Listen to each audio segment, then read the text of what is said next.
beverages on my trailer right now and headed way out east. Well, not way out east. It's headed out to Texas.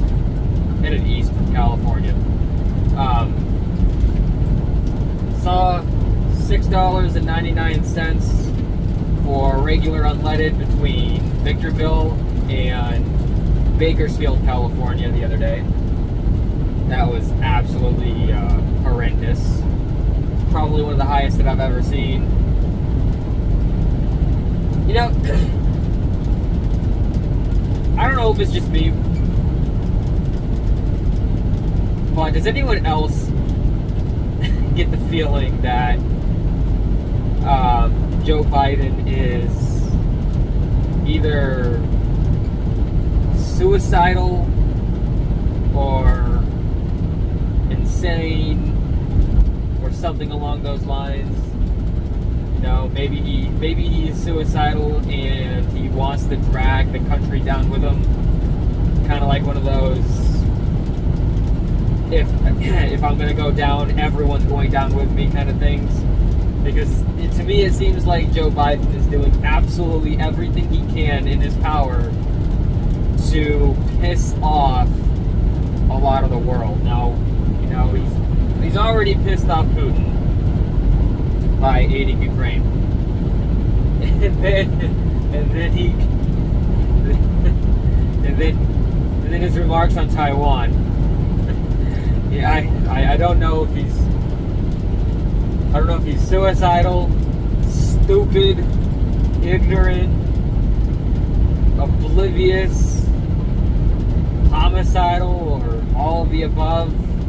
But it just feels like he's trying to destroy the country in every way that he possibly can, without pressing the red button to send off those glorious things that we use as deterrents that Russia's been threatening to use. It just feels like he's trying to, you know, destroy the country. And you know, maybe he is so anti-American that he just hates the country, and that he's trying to do what he can to destroy it in his own way. Now, maybe that's a possibility. I don't know. That's just what it feels like to me, because, you know, even though the White House had to walk back what he said about Taiwan, you know, in his state of mind, when you say something, you know, that's what you believe, or that's what you truly think. You know, it's kind of like when a drunk person confesses their love for someone, when they normally wouldn't do it. You know, someone when they're drunk says something, you know, they say the truth when they normally wouldn't ever say it out loud or to an audience. You know, it seems like one of those kind of situations where you kind of have to listen to what the potato in Thief says, because what he says is probably, honestly, what he truly thinks, what he truly believes, what he truly wants. And then the White House has to go and do collateral damage after his apocalyptic screw-ups. Now, how is he even allowed to be in office, being so incompetent, saying so many different things, that the government has to say, oh, no, that's not actually the case. We're sorry he said that. That's not what's really going on, kind of thing. No. If the government has to say, apologize for the way he's, you know, for what he says, then he really needs to be out of office. He, you know, currently the White House is the world's most expensive nursing home. You know, serving him applesauce pudding and alphabet soup. It just, you know, it amazes me that supposedly a first world country, a modern country, with supposedly, you know, it's got a lot of smart people that live within that country. It amazes me how that country can elect someone and allow him to be in office for more than 5 hours saying what he says, doing what he does, yet alone the amount of time that he's been there. It's ridiculous. You know, I've never seen fuel prices the way they are right now. And then, you know, you'll get every liberal out there on the internet saying, oh, no, Joe Biden doesn't control the price of gas. No, you know what? Joe Biden doesn't control the price of gas. Not directly. You know, he's not going to go up to a Shell station and be like, oh, okay, you're going to be $5.30 a gallon. And then he doesn't go down to the HEB gas station and be like, okay, you're going to be $4.70 a gallon. And then he goes over to the Sunoco and be like, okay, you're going to be $6.75 a gallon. No, he doesn't do that.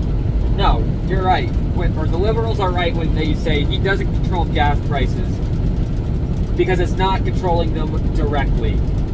But the policies that he puts in place, the restrictions that he puts in place, they play a very large role in the way gas prices are.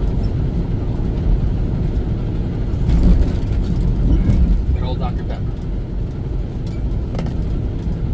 You know, oh my God, it blows my mind how freaking stupid he is. And it blows my mind how freaking stupid the entire administration is. Guys, if something doesn't happen, you know, it's game over. I'm surprised it's not game over already as it is right now. I'm surprised we've lasted this long. You know, I don't know what they're doing to make it appear like the country's still alive and doing good stuff. It's actually quite sad the way that the country's gone. And you know, I've been places. I've been around, and this country is still free. Not in the sense that, you know, pre 9/11 free. I mean, you know, I wasn't very old when 9/11 happened. You know, I was born in the early 90s. But, you know, I still remember, oh shit, somebody just kicked up a rock in my window.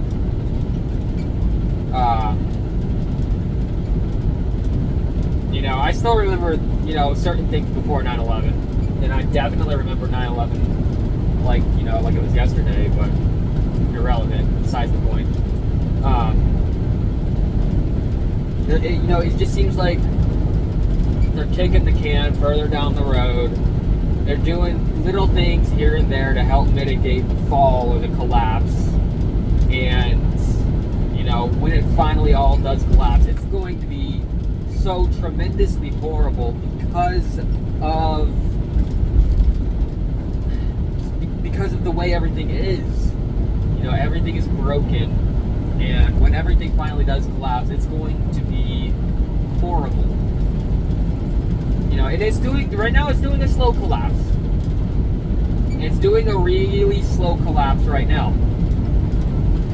And the normal people out there, I know I'm preaching to the choir, the normal people out there don't see it happening. And we can see it going on right now. And I can definitely see it in the trucking industry. You know, it's getting kind of crazy out there. You might not see it yet, but it's coming. I don't know when, and I don't know how, but it's coming. It's going to happen.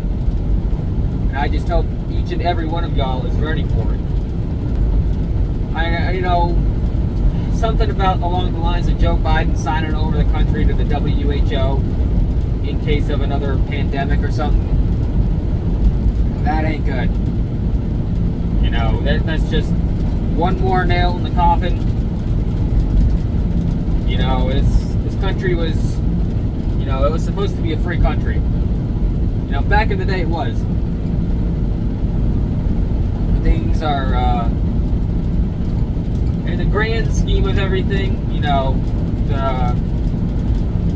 the amount of time that the human race has been here, you know, this country is collapsing in like the blink of an eye. At least right now it is. It looks like it's very accelerated. And with them doing, you know, this extra nail in the coffin with the whole WHO, and then the WHO is in China's pocket pretty much. And I don't know if this whole thing with monkeypox is going to, you know, do anything. You know, monkeypox is, it's supposed to be a rare disease, and it's supposed to be hard to spread, and this and that, and everything. And now it seems like it's spreading a lot faster than it should. And, you know, maybe it's a new strain that we haven't seen before. Maybe it's mutated. God only knows. I'm not a medical expert. Don't listen to me when it comes to that, I guess. But, you know, it's the way everything is going. I don't know if this is all planned or if everything is just coincidental. I can't really say. You know, all I can say right now is just prep like the world. It's gonna sound stupid. Just prep like the world is ending. You know, what you should, I guess, what I'm saying is you should prepare for the absolute worst and hope for the absolute best. Plan for World War III to break out. You know, let's say Russia drops a nuke on Ukraine, then China invades Taiwan, then the United States goes into a civil war while simultaneously goes on the lockdown because of stupid monkeypox, and then Corona makes another comeback, and then everything just goes to complete shit. I mean, if you were to prep for that, if you were to prepare for that, then you're setting yourself up for success for yourself and your family in the long run. You know, because then then you'd be pretty much ready for everything. That's all I've got for you right now. Y'all have a good one.